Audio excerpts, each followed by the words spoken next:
ఈ గెటప్తో చూడ్డానికి మొరటుగా ఉన్న సున్నితమైన మనసు ఆ నవ్వులో కలిసిపోయింది. చెప్పాలంటే నాకు మాటలు సరిపోవట్లేదు. ఎందుకంటే వి ఆల్ లవ్ నరేష్ గారు, వి ఆల్ లవ్ నరేష్ గారి మూవీస్. మరి ఇప్పుడు ఎందుకు పిలవాలి మీరు అరవకపోతే?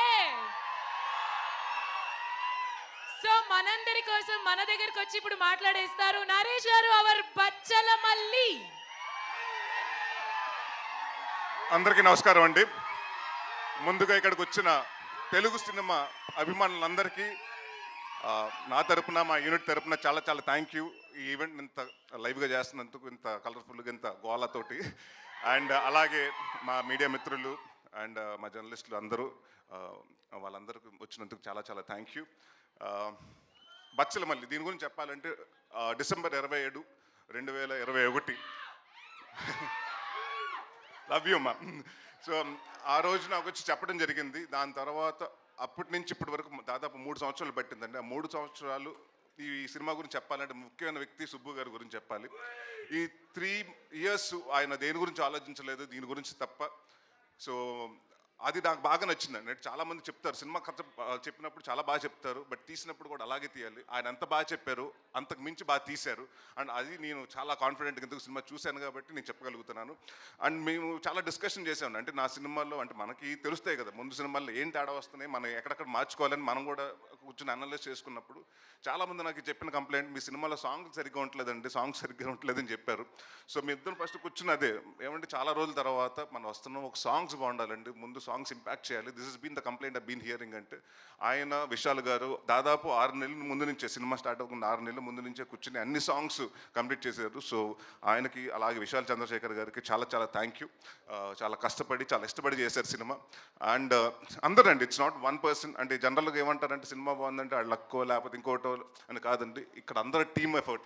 రిచర్డ్ ప్రసాద్ గారు కెమెరామెన్ గారు అలాగే ఉంటుంది, కెమెరా వర్క్. మా చోట ప్రసాద్ గారు ఆర్ట్ డైరెక్టర్, మన ఎడిటింగ్ అలాగే ఉంటుంది. మా బ్రహ్మకడ్లి గారు ఆర్ట్ డైరెక్టర్, ఆయన వర్క్. అంటే ఇట్స్ లైక్ అందరూ 24 క్రాఫ్ట్స్ కలిస్తేనే సినిమా. సో ఈ సినిమాకి నేను కాన్ఫిడెంట్గా చెప్పగలుగుతాను. అంటే రేపు సినిమా చూసిన తర్వాత కూడా చెప్తారు, ప్రతి ఆర్టిస్ట్ గురించి మాట్లాడతారు, ప్రతి టెక్నీషియన్స్ గురించి మాట్లాడతారు. ప్రసాద్ బెహ్రా ఇంకా ఇలాగే నువ్వు ఇప్పుడు ఏ అరుపులు వస్తున్నాయో, నువ్వు స్క్రీన్ మీద వస్తుంటే థియేటర్లో రేపు ఇలాగ అరుపులు రావాలని కోరుకుంటున్నాను. And one of the finest actor అండి. అండ్ చాలా సటిల్గా చేస్తాడు, చాలా and one of the good writer also. And నేను కూడా నిన్ను ఒక నెక్స్ట్ వెన్నెల కిషోర్ లాగో, లేకపోతే ఒక సత్య లాగో, వైవహర్ష లాగో ఒక పెద్ద స్థాయిలో చూడాలి. అండ్ డెఫినెట్గా ఐ నో 1-2 yearsలో నువ్వు డెఫినెట్గా మాకు కూడా డేట్లు ఇవ్వు, ఆ స్థాయికి బిజీ అవ్వాలని కోరుకుంటున్నాను. అండ్ మా మధు గారు ప్రతి చోట అంటే దేవుడు వరం ఇచ్చిన పూజ వరం లేనట్టు ఈయన డైరెక్టర్ ఓకే అన్నా కూడా ఈయన వెనకాల నుంచి మానిటర్ వెనకాల నుంచి ఇలాగ అంటుంటాడు. థర్డ్ ఎంపైర్ డిసిషన్ లాగా మేము ఆయన కోసం చూస్తూ ఉండాలి ఏం జరుగుతుందని. సో ప్రతిదీ అంటే ఆయనకి అంత పర్ఫెక్ట్గా ఉండకపోతే ఆయన ఒప్పుకోడు.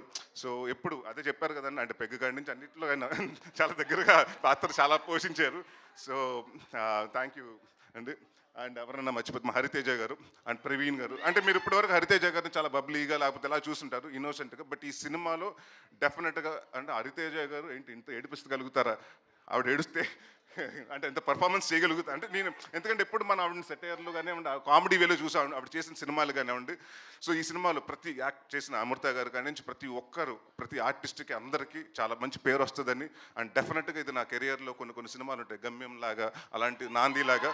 సో నేను నాంది చేసినప్పుడు ఎంత హ్యాపీగా ఉన్నానో ఈ సినిమాకి అవుట్పుట్ చేసినప్పుడు అంతే హ్యాపీగా ఉన్నాను. అండ్ ఇంకొక విషయం చాలామంది క్లారిఫికేషన్ చెప్పాలండి. చాలామంది ఏంటంటే నేను ఓన్లీ సినిమా నరేష్ అన్నవాడు సీరియస్ సినిమాలే చేస్తున్నాడు, కామెడీ సినిమాలు చేయట్లేదని అనుకుంటున్నారు. నేను మీ అందరికీ మాటిస్తున్నాను, అది అపో తీసేయండి మైండ్లోంచి. నేను కంటెంట్ ఉన్న సినిమా చేస్తాను, కామెడీ సినిమాలే చేస్తాను. ఈ 2 సినిమాలు తప్ప వేరే సినిమాలు చేయను. So thank you so much. December 20వ తారీఖుని మీ ముందుకు వస్తుంది. సో ఇదే ఆదరణ ఆ రోజు థియేటర్లో కూడా ఉంటుందని. Thank you very much. Yes, sir. Thank you so much. Wishing you all the very best, Naresh Garu, and requesting everybody to please stay back for Q&A. దేవుడిచ్చిన తమ్ముడు ఇదిగో కర్ణా, నువ్వు మారవరా, నేను చంపేద్దావరా. జనరల్ గా Q&A అంటే ఎలా జరుగుతుంది? కుర్చీ